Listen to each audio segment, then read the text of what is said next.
Good afternoon, ladies and gentlemen.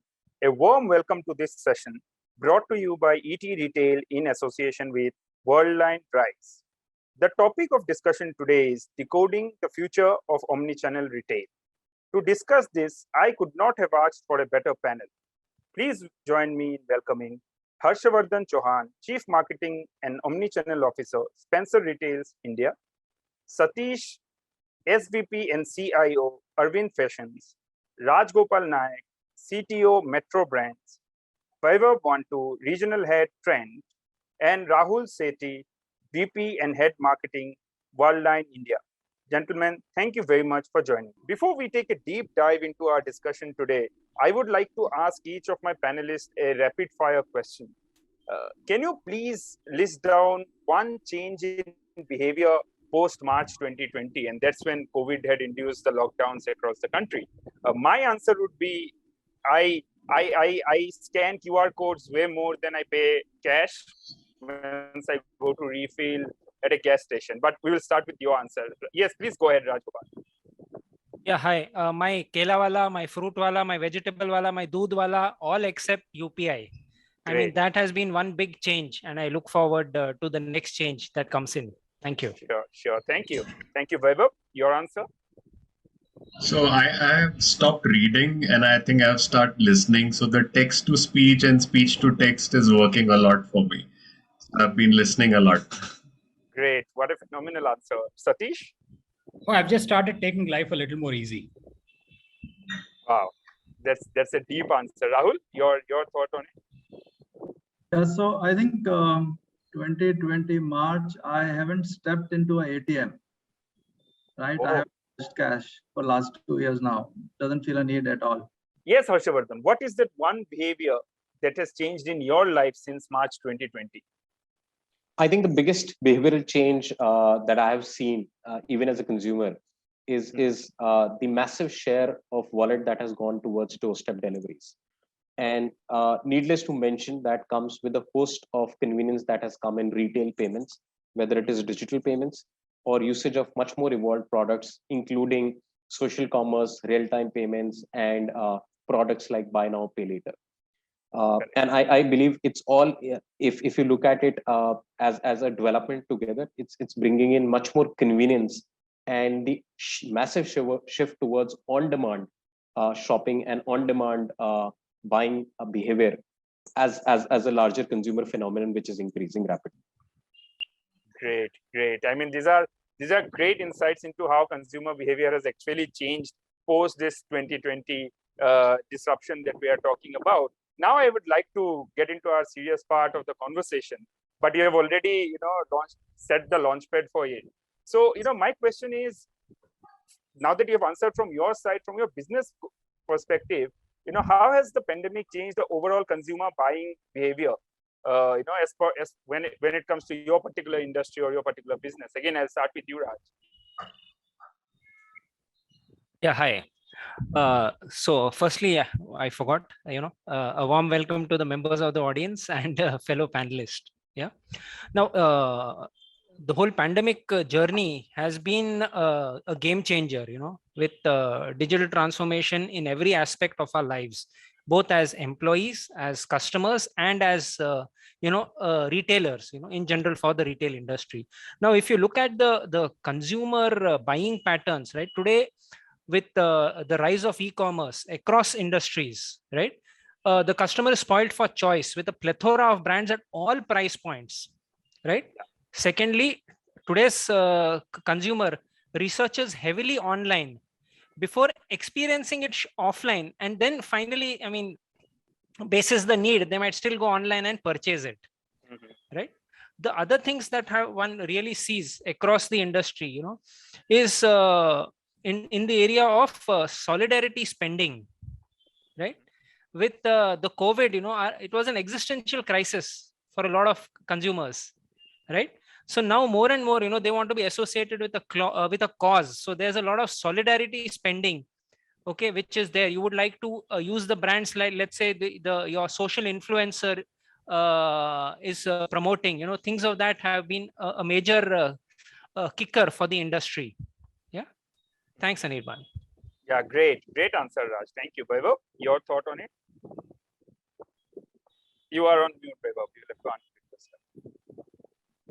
So my industry being fashion and retail, obviously affected a lot, and e-commerce has really taken up that, trend very hard during the pandemic. So the major shift, what we have seen is, in two ways. I'm looking at it in two ways. One is how the trend has changed in terms of what customers are buying. And the second, the change is in terms of how customers are buying. And of course, it's a very hybrid, shopping model right now. People have not completely gone to online, or they have not gone back to offline altogether. So on the first point, what customers are buying and how that has changed, I think exposure to many brands have happened. There are a lot of brands that have come up during this period, and through social and online, and a lot more exposure to those brands through online channels. Of course, customers are going more with the trusted brands, so they are being with the brands they are loyal to, and they're looking for more value. They're looking for more value, better product at a better price. They are a lot of spending has gone towards home, so because you spend a lot of time at home, home care products, personal care products, and home decor has, really taken a lot of money during this period. So people have started improving their homes. And of course, health has been at the forefront of everything. So a lot of priority on products which are in line with the lifestyle and the healthy living, whether it's yoga or exercising. So that trend has taken a lot, and this has, of course, put a lot of impact on assortment challenges for companies, because for the last 2 years, nobody has been able to pinpoint a trend that this should be a product mix. It has been changing a lot during the period. How customer has changed in terms of shopping, their behavior. Of course, a big growth in online shopping, whether it's gone 2x or 3x for many brands. So the online channels have picked up a lot. Hybrid model where customer, as you said, researches online, buys offline, or, picks up from the store after shopping online. Virtual shopping through videos has been done a lot. So stores doing a video call with customers and buying like that and delivering the product. Lower frequency, so customers are going less to the stores, but their baskets are much bigger. They're spending more in a single visit. And of course, while they're in the store, they are even doing virtual shopping through online, picking up products and checking the prices on different point of views. Social buying, I think you would have heard of Meesho, Glow Road, selling on WhatsApp. So social selling on Instagram, WhatsApp has become a big trend now. So that's how this is a big sea change, only just for 2 years. So that's the kind of change I've observed. Correct. Yeah, thanks. Correct. Great answer, Vaibhav. Thank you. Rahul, your take on this? Okay. Payment clearly, has been, I would say, one of the big triggers to whatever, change Vaibhav mentioned and Raj Gopal mentioned, what we're seeing in consumer behavior. Digital payments per se has been one of the big enablers to all these changes, right? Just imagine, online and capability to pay contactless or capability to pay via internet not been existing in a pandemic-like situation would have caused an havoc. Correct. Right? So payments, clearly we were making sure the wheels of the economy are running, and essential services were on through and through. Correct. And obviously, retailers were quick to adapt to the changing needs. So we've seen a sea change, right? So clearly, if I talk about payment behavior, I think, Raj Gopal mentioned about Kelawala and Gatwala, Sabziwala. Everybody started taking digital payments. We clearly see that, right? So today, all our day-to-day purchases have moved online, whether it is groceries or it is paying for my car wash guy or my milk guy, or even for durable repairs if I'm doing some AMC contracts, salon service, pest control. Everything is completely moved online digitally, whether it is through QR codes or through their link-based payment services, which we've seen. And clearly, what pandemic has done. So we already had a critical mass of users who were buying online. Yeah.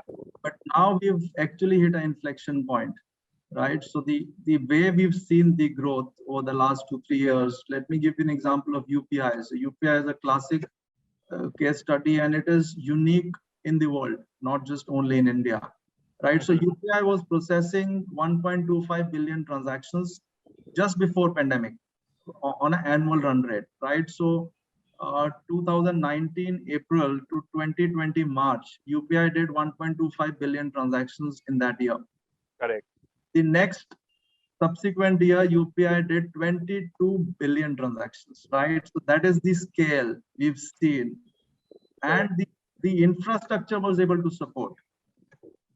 Has clearly taken everyone by surprise how, the phenomena of UPI has been growing in India.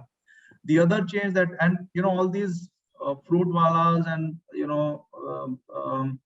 car wash guy and milk guy, they have been able to support digital payments because of UPI, right? Because government made it zero.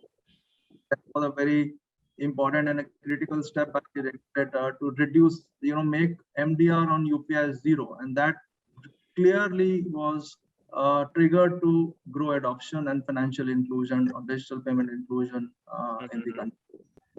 The other thing we've seen is also on the POS terminals. We've seen a tremendous growth. So it has been growing at a healthy 28% year on year. We've seen that growth. QR codes have again multiplied from a 2.5 million QR codes about 5 years back. Today we have close to 30 million QR codes which are active in the market, right? Absolutely. So kind of growth we've seen. And just taking from where Vaibhav was mentioning about a lot of new brands, again, a lot of new brands have been able to come on, right? We see a new brand getting launched, a D2C brand getting launched, because as I mentioned, now we have an inflection point, right? The critical through critical mass, and we have hit the inflection point as far as online shopping goes. People are willing to experiment. People are willing to go and buy online new products, completely unknown brands. So that comfort has come in, and the overall ecosystem for getting these new companies or new brands or D2C brands going online has also been a big driver, right? Today we have so many shopping cart platforms which provide technology on ground, like a Shopify or a Magento, or there's WooCommerce. There is 18-20 of them which are available on a subscription basis. The entire technology stack is available. You just need to go pick your catalog, work on your sourcing or work on your assortment, and you're live, right? Same way there's a logistics plug and play available to manage logistics, and obviously payment plug and play available, right? Companies like us which support these shopping carts, and you can just plug and play your decisions and your shopping store is live, up and running, right? So that has been a trigger we've seen, which is actually resulted in growth of these new age brands,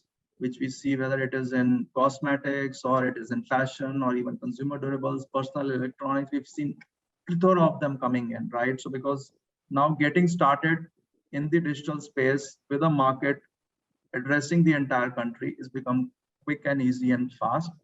And last but not the least, I would also like to mention the regulators and regulatory initiative by the government, right, to boost digital payment digital payment infrastructure has played a very key role in terms of the change that we are seeing. Whether it is the PIDF, which is Payments Infrastructure Development Fund, which the RBI has been working on to grow payments, digital payments in smaller cities and remote corners of the country, or it is the UPI, which NPCI has been driving, and now there is an innovation on UPI they've announced recently in the monetary policy, the finance minister announcing credit card also getting integrated, so you would be able to pay via RuPay. You can still the basics and the modalities and the details are yet to come, but that's been announced a week back.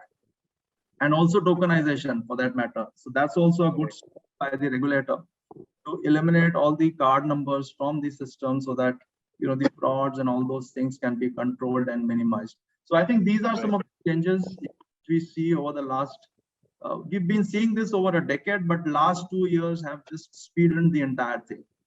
Absolutely. Absolutely. Definitely. Thank you for highlighting the disruption in the payments ecosystem. That's definitely one of the incredible story that has been there. I know it's very bad time for the country and the world, but this disruption in the payment ecosystem is fantastic. Yeah, Satish would like to know from you, in your view, how has the pandemic changed the overall consumer buying behavior from the industry as well as your business's perspective? Sure. So I think being in fashion and fast fashion and retail business and centered around iconic brands which have done pretty well over the last many decades in the country.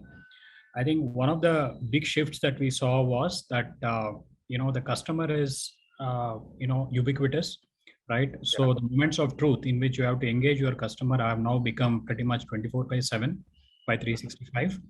And it's not just from the point of where you capture the customer's attention, through an app or a website or through the store, but it's also from the point of view of how do you make yourself, as somebody who's visible, to a purchase or a buying decision based on the specific needs and the specific context of what various customers have gone through over the last 2 years, right?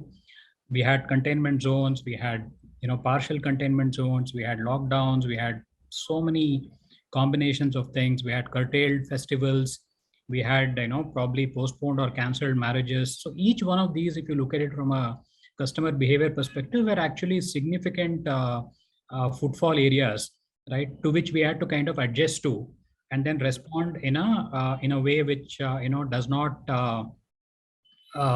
provide any dissatisfaction and ensure stickiness of the customer and to the brands, even when things kind of got back to normal, right? So I think with that as a premise, if you look at it, for a business like us, which is retail is all about inventory is all about the gross working capital, and it's all about how well we can leverage that to be profitable. So it all boiled down to how we were able to adaptively respond to the supply chain changes, the demand changes that happened, basis all these parameters which ideally one would have liked to model in a good AI solution, and then come out with various scenarios of what your short, mid, and long term plan should look like. But none of it were possible because these were all black swan events, right? Which would have tested any model to its hilt, right? So absolutely. I think the key thing was, I think there's a lot that's been spoken in terms of the customer itself by Vaibhav, and from a payment secure perspective from Rahul, and from overall experience perspective from Raj. But I'd really focus on the agility part of the business, right? Which is what we have really kind of imbibed, right?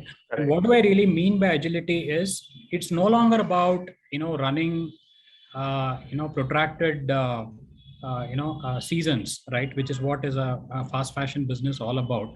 But it's all about how do you actually compress that season to a few weeks, if not a couple of months, and make sure that you are able to give a very fresh set of merchandise to our customers in a very proactive way, right? And make sure that all your you get the best out of your minimum order quantities and the economic order size, and your collaboration with your suppliers and manufacturers to get the right type of solutions. There are of course things like 3D printing. There are things like AI generated designs, which have made a lot of these type of activities a lot more plausible today, right?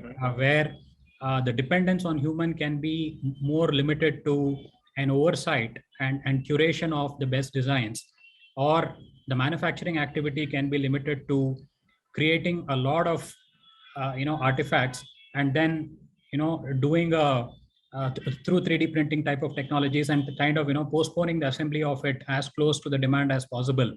And that's and while some of these were very commonly known ideas in, say, manufacturing, automobile, say the Toyotas of the world, where we talked about JIT and postponed manufacturing and all that stuff. I've been actually seeing some of those things as realities, right? In as one would call mundane things as, a trouser or a t-shirt or, an innerwear or a footwear for that matter, right? Mm-hmm. So that's the, that's been the, power of the pandemic in some way. And a lot of what we thought was, was a decadal transformation or a 5-year transformation kind of a roadmap. I think we kind of saw it unfold in a matter of a few weeks, if not a few months, right? So I think that's where we stand today, and so much so that all of this have now become nominal, right, to our existence, right? So it is no longer you think of these as let's go back to the old ways, because we've all seen what it can deliver to the customer, what it can deliver to our profitability, and what it can deliver to our employer experience and the customer experience put together. And of course, there are enough and more examples of brands globally who are kind of riding this this whole transformation to the next level of maturity, right? Using data, using better collaboration, and so on and so forth.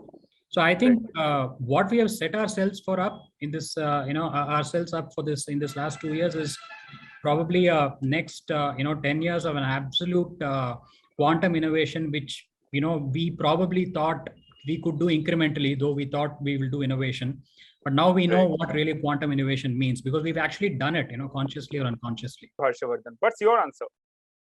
Absolutely. I think the pre-pandemic times and now within the pandemic, there is almost a semi-permanent change in the consumer behavior, and that is visible across industries. Consumers are now in demand for a much more convenient experience for shopping. And that convenience is also evoking the trust that they get from a whole lot of brands, and specifically the omnichannel players. And hence, brands in the pandemic times who have further build their strategy towards omnichannel play have seen a higher retention of their consumers, even as the pandemic dissolves over a period of time. Great, thank you, Harshavardhan. Now I would like to ask you, what are the key strategic implementations you are doing in new environment, that we all have talked about, for building customer loyalty and maintaining retention? So if you look at it, right when the pandemic started, for the first time, the industry saw the distinction between essentials and non-essentials as categories.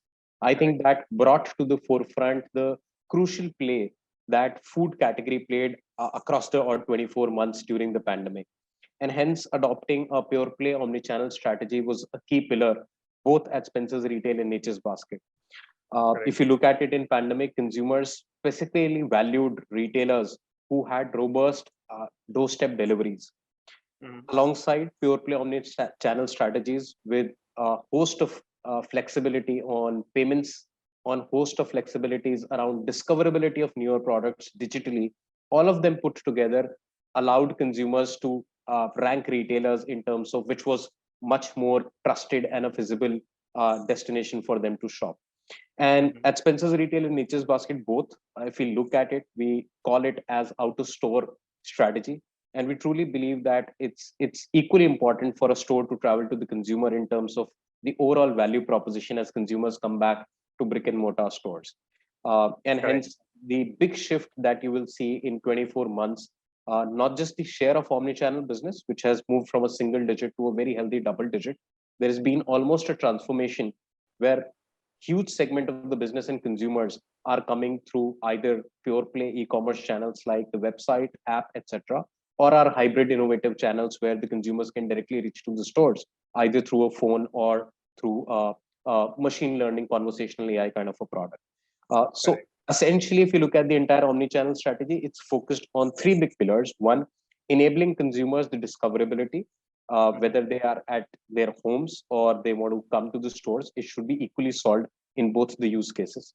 Second, the ability for the products and deliveries to seamlessly reach to consumers' doorsteps forms a major part of it, and integrated solutions across where consumers have a choice of making the payments, which is not just restricted to the erstwhile traditional ways of payments, but moving on to contactless, moving on to BNPL, and much more evolved products to give much more convenience and trust for consumers. Staying with you, Satish, can you please share some of the key strategic implementations you are doing in this new environment, building customer loyalty, maintaining retention? Sure. See, I think one of the key things in, if you look at the apparel and footwear sector, it was, especially in fast fashion, it was all about customer experience. It was the in-store experience. It was the footfall into the store. It was the conversion of the footfall into into an ASP of a reasonable size, and and then creating additional footfalls based on a nominal ASP, and then trying to expand the ASP based on various customer parameters, right? Correct. But though this whole paradigm has now shifted to how do I create the same experience, right, online, and in a way which is not just duplicating it, but actually creating a more enriched experience and making sure that there is no inconsistency in the experience between what a customer perceives online versus what they actually see within in store, or for that matter in any other channel that they shop. Correct. I think fundamentally we all are used to a multi-channel type of a world, especially in the apparel and fashion segment, because there were obviously the in-season merchandise which we would really want the customer to experience in store, right, with the type of fit and the whole experience within the store with the right type of knowledge of our products, but we had to really shift a lot of this experience online, which means that we need to create a consistency, and B, we need to create a concept of online for online, right? So it's no longer that because you're not able to visit a store, you compromise and actually come to online, but you actually go online and buy a merchandise because you actually wanted to buy it online, right? Correct. And to get this messaging out is a very important thing, because it is so that is one from a product perspective, right? Yeah. Second thing is, from a customer experience perspective, we could not have we should maintain absolute parity in terms of the pricing and the discounting decisions, and ensure that any lost trail of a customer, whether it's offline or online, is brought together, and there is an opportunity to kind of ensure that stickiness continues, and then their acquisition and the retention cycle kind of stays along over a period of the life cycle of the customer, right? Correct. So in establishing all of this, I think what we had to really do was a couple of things. One is really ensure that there is this concept of what we sell online is truly online, right? And then the brand and the equity of the brand should kind of support that proposition to the customer, which is what by and large the messaging around the brand is. And second thing is, make sure that while if and when the customer walked through the store at some point in time, as we went through the pandemic and even now, we provide a very frictionless experience of what they experienced over the last 2 years for these online segments, through providing that endless sale experience, or providing that clienteling, which you would ideally do it in a very, very efficient way online. You don't have any compromise of that when you come back offline, right? Correct. So I think both these are very important factors, and I think we've kind of set our expectations very high with the customers now, again, consciously and unconsciously, but I think it was a good start somewhere. And now I think it is about ensuring that stickiness and and taking it to the next level. Ultimately, it is about converting footfalls into into a higher ASP, whether it's online or offline, right? That's all retail business is all about. Correct. Great insights. Taking from where you ended, I'd like to go to Raj Gopal. From the industry perspective, can you give me some ideas about the implementations you see the industry doing to meet the customer experience, loyalty, and then attain retention? So customer loyalty tends to be fickle, Correct. to be engaged, right? And if as a brand one doesn't meet that need, okay, there will be steady customer attrition, and the brands, because the brands will be deemed as no longer relevant by the customer.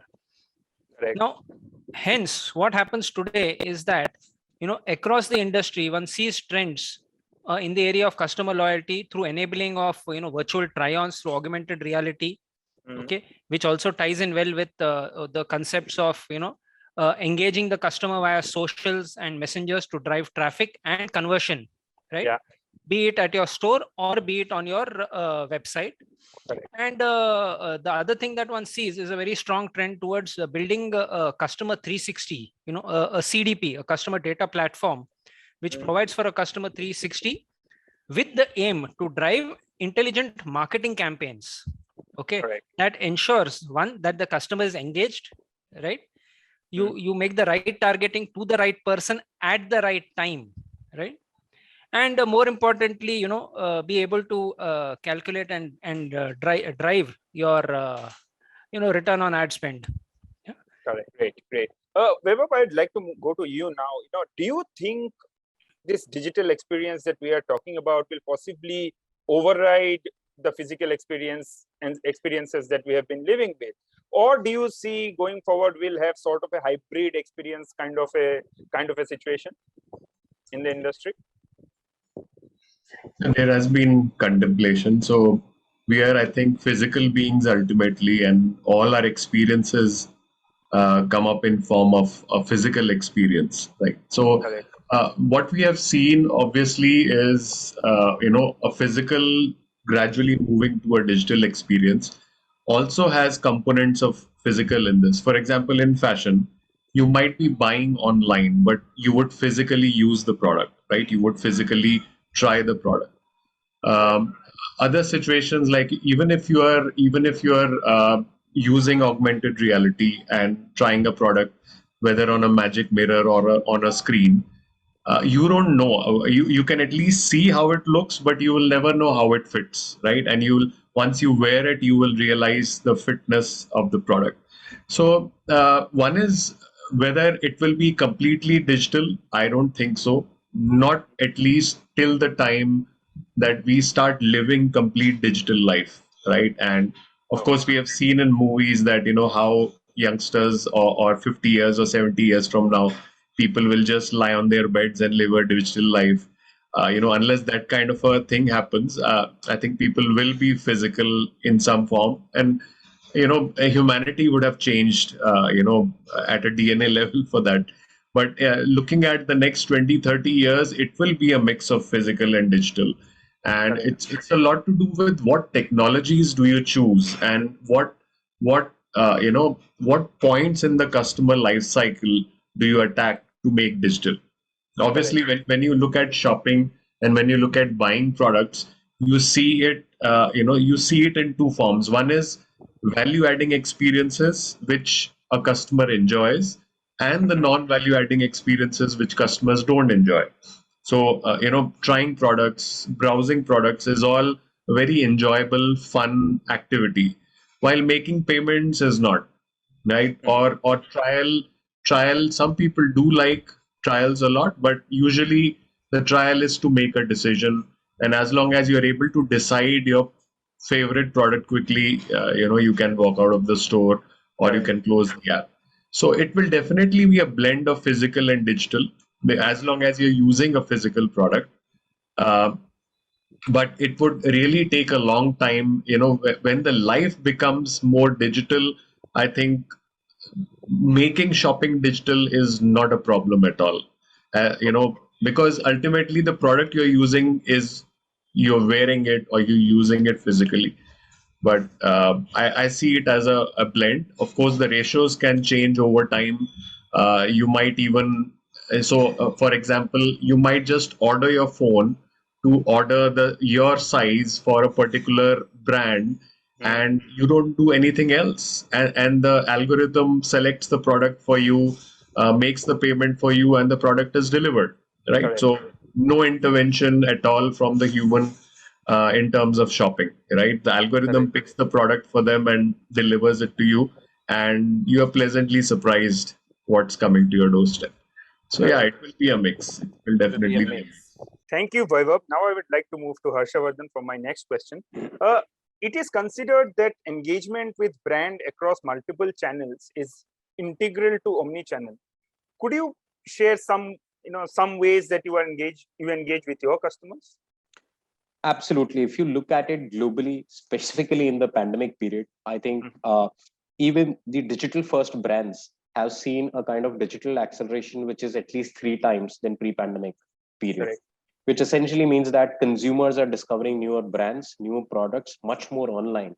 And if you had to globally quantify it, post-pandemic, as close as up to 70% of the purchases that consumers are making, both in terms of products and brands, are being digitally influenced.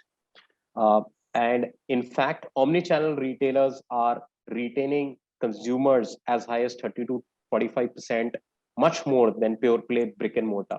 And hence, Correct. it emphasizes the strategy that omnichannel players bring in, especially in terms of a higher retention and engagement for the entire consumer funnel. If you look at both Spencer's Retail and Nature's Basket, which are India's leading food first retailers, the ability of the consumers to interact with the brand and the entire destination remains completely seamless, whether he's visiting the store or he's choosing to order at his home, either through an app or just through a phone call. And hence, a purely integrated omnichannel strategy enables the consumers an equal discoverability and equal interface with the brand, irrespective of the channels.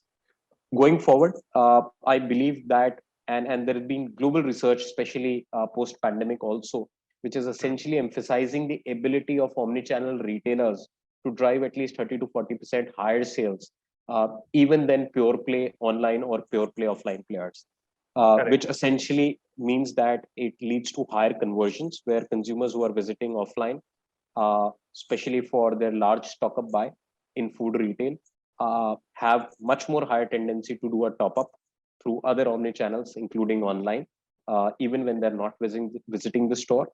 And even vice versa for pure play online players, physical experience centers with a true omni-channel strategy also enable consumers to deeply interact with the brand and hence engage them over with a higher share of wallet of purchase over a period of time. Payments has to work well. And Rahul, that's where I would like to bring you. I mean, how can payments play a critical role in this new environment that we are talking about, especially build greater customer affinity towards businesses? Yeah, I think it's an important point, Anirban, and a lot of insights. As Satish, Vaibhav, and Rajgopal shared their experiences, right? So I'll just pick on one word that Satish mentioned about ubiquitous, right? So now customer is ubiquitous, right? We're living in a metaverse. So it's nothing about online, offline.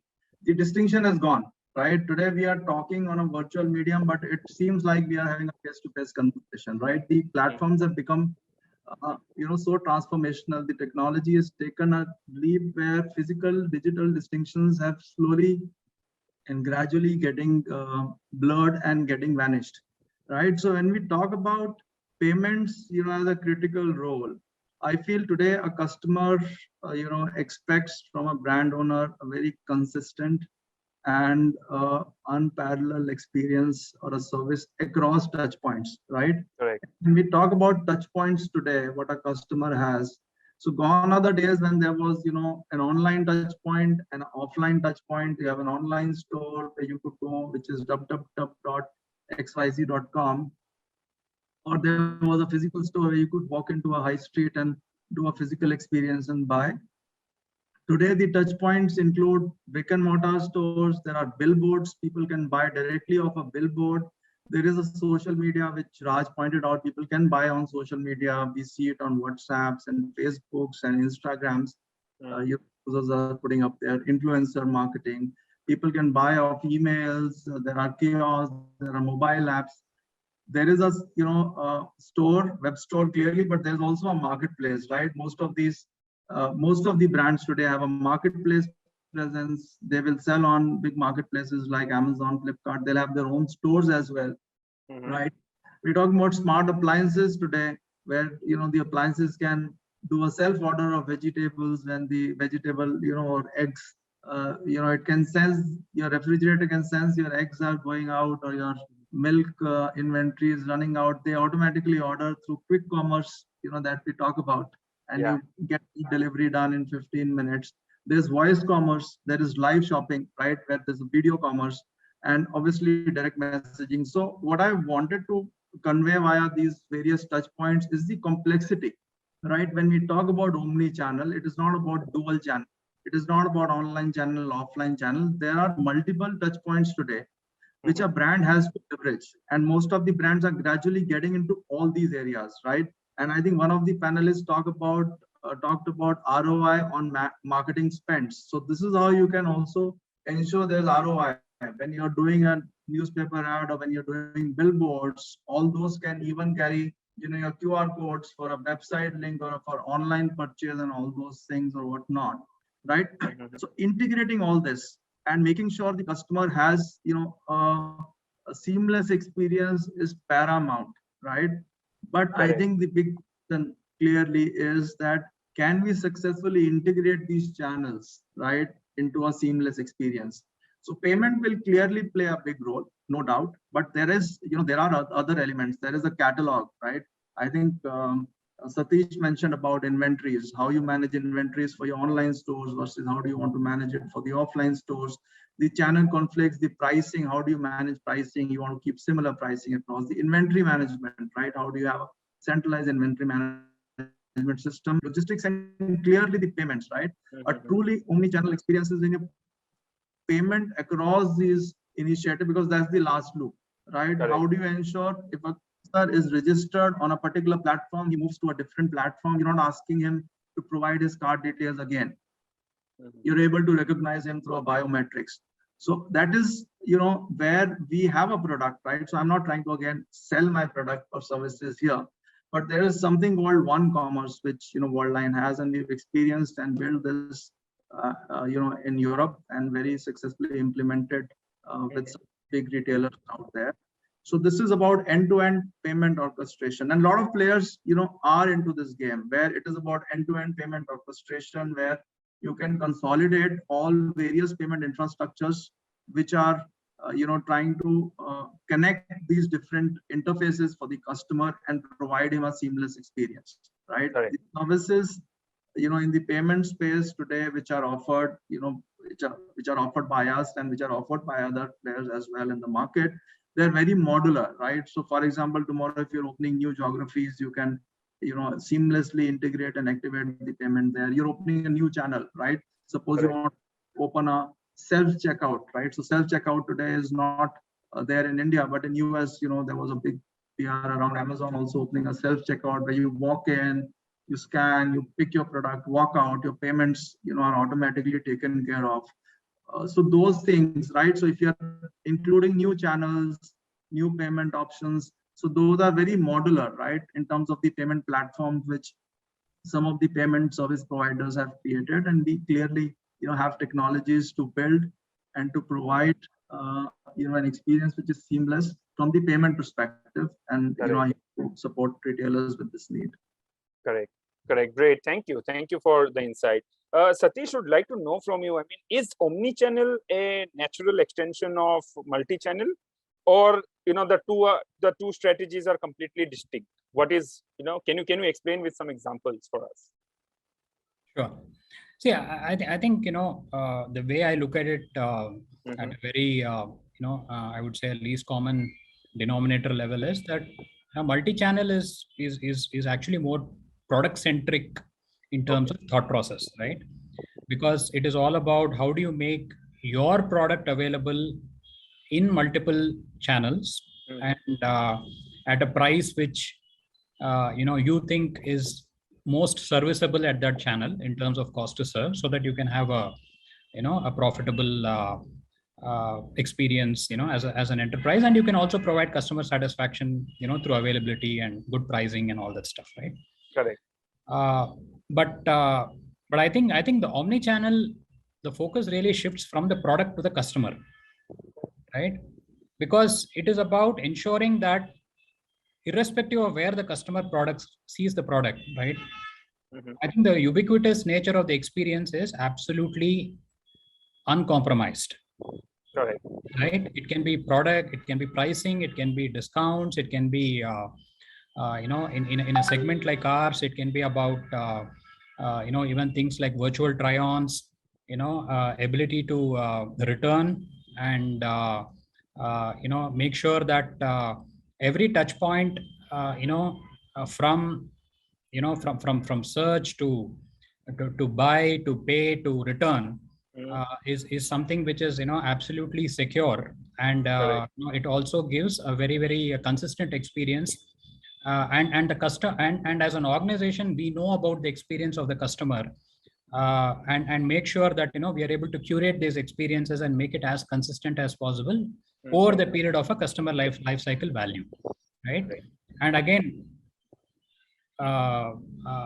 playing this back to the customer so that you are able to get a realization of a better customer life cycle value is also very important, right? And that is all about ensuring that you have a consistent data in terms of the way you engage, and make sure that those data is secure, and that data is also something which enthuses the customer to be an influencer beyond just a customer life cycle, as far as an enterprise is concerned, to a more broader basket of social portfolios through which the product can be sold, right? Correct. So I think brands and retailers who are fundamentally digital, right, probably have to think only in certain dimensions, right, in terms of how do I make like a Meesho or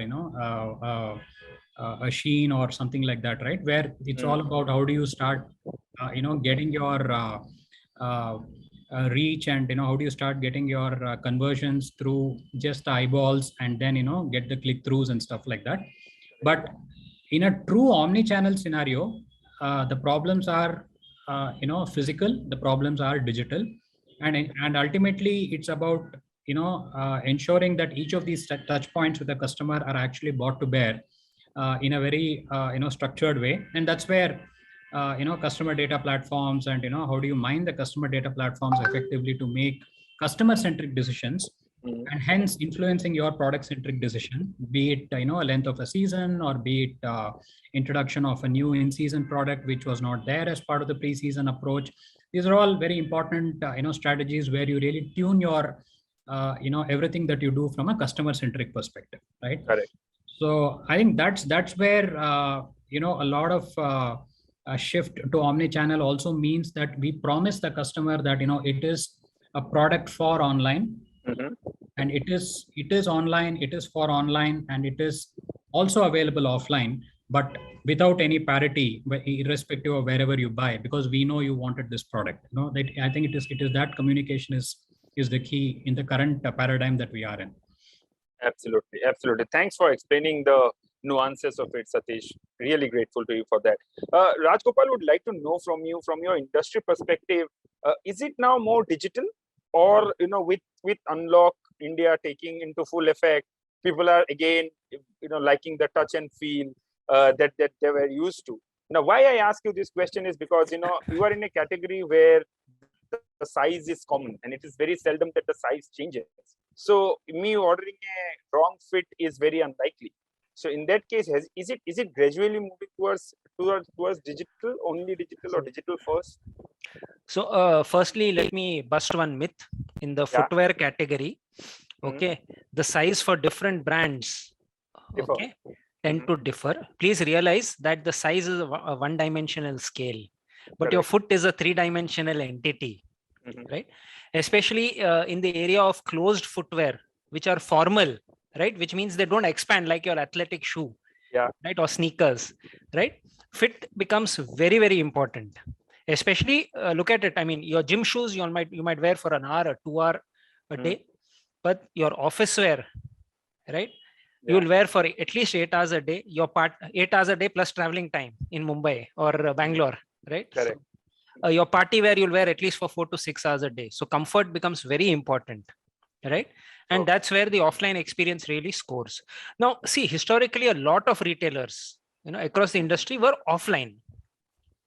Over the past 2 years, one sees that they have heavily adopted the online presence. Correct. Right. Online retailers, who are the new age retailers, once they get a certain traction, they realize the importance of having offline presence. right? And they start moving in the offline, either through acquisitions or through, marquee signature stores, etc. Correct. Where you can induce a customer to try, and then they're quite okay where you buy it from, right? Now, this especially is to imagine you want to buy a lipstick. I mean, how much will you trust your computer monitor, your mobile phone to give an accurate representation of how it looks on you, right? You still have to try it on. Yeah. Right. Now, so I see both these models continue to coexist, as I believe that in a lot of categories, there's today no replacement for a physical try-on. You might research online, but a physical try-on is important. Okay. And as part of the whole in-store experience and retail therapy, as one might say, please realize that for retailers, offline returns are minuscule compared to online returns. And the proof is in eating the pudding. There you go. Yeah. Right. Now, that being said, in this whole area of being digital, if I may generally say, I believe there's an initiative that is there, and similar to your earlier UPIs of the world, which is called as ONDC. That is One Network for Digital Commerce. Right. Correct. Now, I believe that is the next big bet that will become a significant level playing field. Okay, for both mom and pop stores and for large retailers. Yeah. And when that happens, please realize it doesn't matter whether you're digital first or you're an offline player, right? The fact of the matter is that you will end up having digital presence. There is no question about that. Correct. Right. Thank you.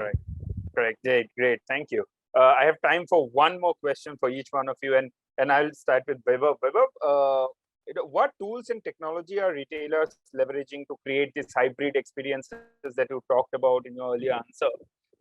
And what are the metrics that you choose to decide, the success of this hybrid experience? So when we're looking at hybrid experience, of course, the physical aspect anyways exists, right? So when we are bringing in new technologies, so again, the technologies that we are interfacing currently, which is either online, right, or which are being induced in the stores.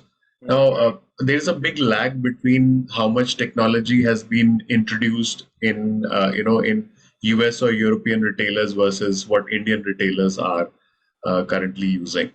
But I think going by SMAC, which is your social, mobile, analytics, and cloud, at the interface level with the customer, I think social and mobile is making a big difference, because customers are shopping online. Even standing in the store, they're shopping online. Now the omni-channel aspect, which is right now in India, is not completely, I would say, customer centric, because we might be force fitting certain technologies that trying to bring in what's existing in the West. But what does the Indian customer really want? Okay, that comes into play. AI is obviously at the heart of a lot of things which we are even not aware of, and the IT experts would know that what all things in the store or what consumers are using are driven by AIs on a continuous basis. I mean, your normal Amazon suggestions are all AI driven, and a lot of things which we are using is dependent on AI. Analytics is one area which I think we have not really used well. Analytics is something which will give us a lot more insight as to what the consumer behavior is moving towards, right? Because being more data driven and using data are two different things. So decisions based on analytics, using analytics to decide what customer really wants, that's one area which currently I think our CIOs and CTOs are going to use a lot, and it's of high value. It's really of high value, because it really gives us the insight about what the consumer really needs. Correct. At the store level, of course, payments is one, POS machines and new methods of billing. So you were talking about, I think Rahul was talking about, checkout, self-checkout. And in fact, I've seen the self-checkout which Zara is doing. And a similar method and tools are being used by Decathlon in India. In fact, I've done the billing on it, and Decathlon is using self-checkout, where you just drop in the product and it gets scanned and you pay on the kiosk and you move on. right? So these technologies which utilize payment methods, which utilize data reading sensor technologies, are definitely are improving the experience of customers at the checkout point. Using digital displays, choosing products, locating products, RFID, which is helping the retailers to really organize their front end and back end, is a big technology that would help. And of course, going in future, AR VR will be big. Blockchain is going to revolutionize. So blockchain in terms of supply chain, in terms of inventory management, is going to play a big role. So I think these tools and technologies, which are not fully understood as of now, but we really need to be very careful in choosing, because these technologies will cost us a lot. And before we take a decision to spend on them, I think we should be very careful in deciding which technologies are of value to consumer and are of value to the organization before investing in it. And that's what basically delays the process of when it should be launched within the organization. Correct. Thank you. Great insights, Vaibhav. I would now like to know from Satish and Rajgopal. I mean, we have established throughout the course of this discussion that consumers are moving across channels, and these lines are actually blurring between physical and digital. So keeping that in mind, how do you see omnichannel retail shaping up in India? Now, I'm not asking you to give me a long estimate answer, but what I want to understand from you is the immediate next or immediate future. What is it that you see like for omnichannel retail in the country? Raj, would you like to go first? Sure. Yeah. See, across the industry, I mean, it's an open secret that there's a clear focus on omnichannel to drive sales and ensure that the shipping happens closer to the customer. Correct. Right? This also achieves better inventory turns across all the stores, right? Which is very important for retailers, especially for their tail end SKUs. Yeah. Now, secondly, one variant of omnichannel, which involves shopping online, picking up offline, is a very interesting concept. Correct. Okay, because it also helps drive footfalls to your store, thereby opening opportunity for further engagement and cross-selling and upselling opportunities, right? I mean, look at it this way. Personally, I may go to a lot of websites, but I might not buy over there. But for example, I don't think I've ever walked out of a Decathlon or IKEA, okay, without buying an additional item. When I ordered one item online, I went for the in-store pickup. Okay, I end up buying much more than what I bought online. So there is a very bright future for omnichannel. There's no doubt about it. It's a gold mine for all retailers, if you ask me. Now, achieving seamless omnichannel experience is easier said than done. There is a heavy technology play over here, right? One has to ensure seamless integration on a near real-time basis, right? Of your inventory buffers, right? Of your catalog, of your order assignment, and in case of omnichannel, reassignment. If one store says, look, there seems to be some problem, or my particular item is damaged, or I'm unable to service it, reassigning that very quickly to the next available store becomes important.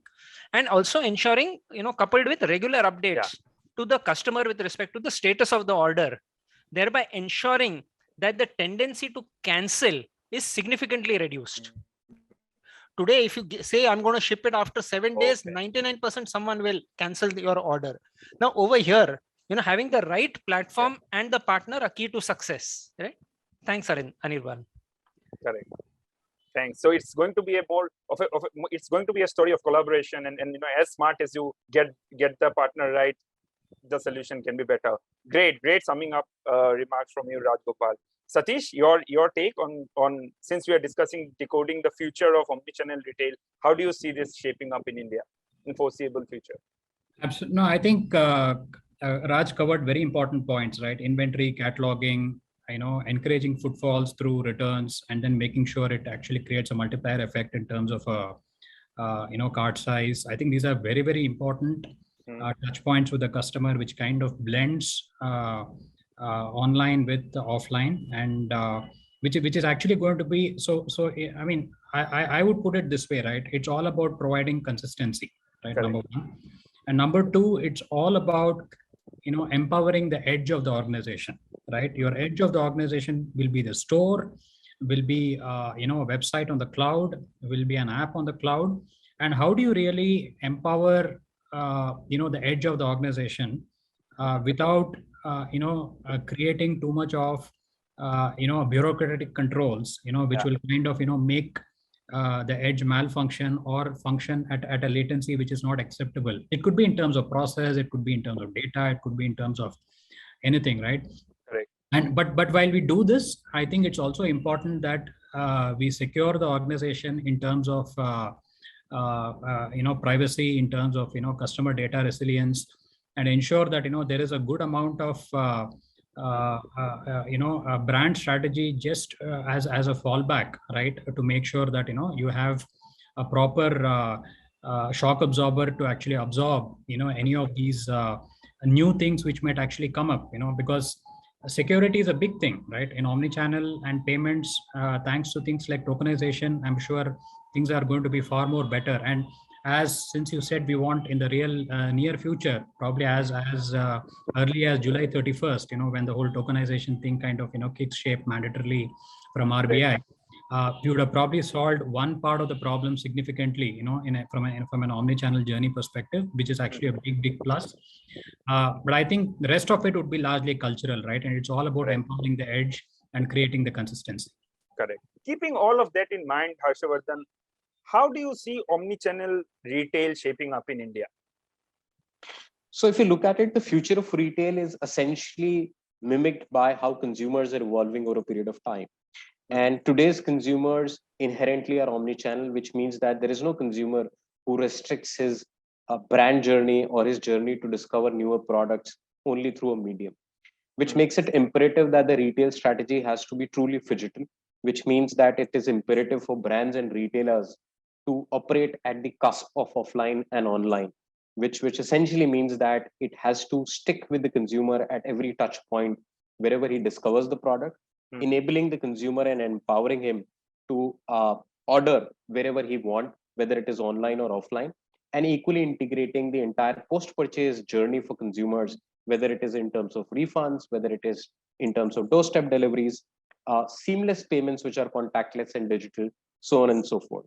So the future of retail essentially remains phygital, which means that it will become imperative, not just for brick and mortar players, but even going forward, we will see a strong integration coming from D2C players, which are purely digital native, direct to consumer brands, to interact with their brands equally in the physical level playing field as they do in online.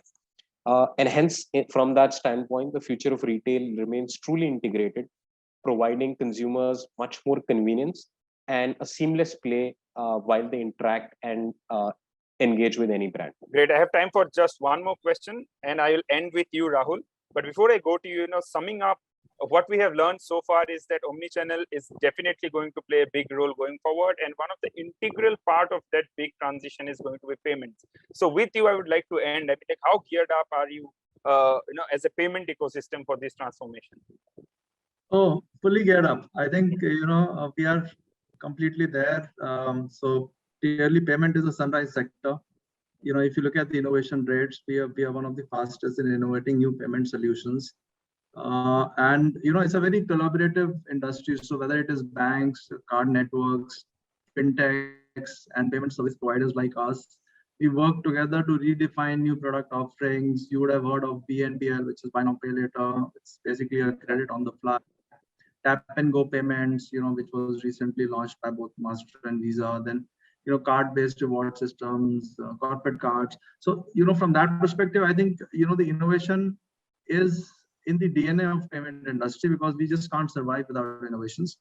I think clearly the next big thing which we see coming is going to be about connected devices, right? Whether it is IoT, embedded payments, which will emerge, we believe, as the next area of exploration. I was mentioning briefly about how quick commerce and appliances, some of the websites and appliances, smart homes can talk to each other. and a lot of these commerce can, will start happening, and payment will again facilitate, that area. And I think Satish touched upon tokenization. So that's clearly, a step forward by the regulator, which will build more confidence in the ecosystem, because, the frauds and hacking and all those things, the incidents will considerably reduce when the card numbers go off the system and off, the intermediaries. So that will clearly help.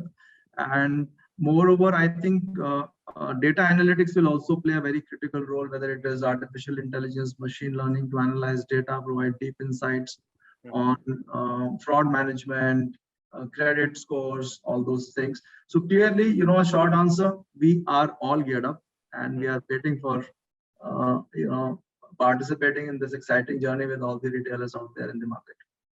Great, gentlemen. Thank you very much for your time. It was a learning experience for me, spending this last 60 minutes with you. And it's definitely, if we are decoding the future of omnichannel retail, the future is definitely bright. Thanks a lot for your time.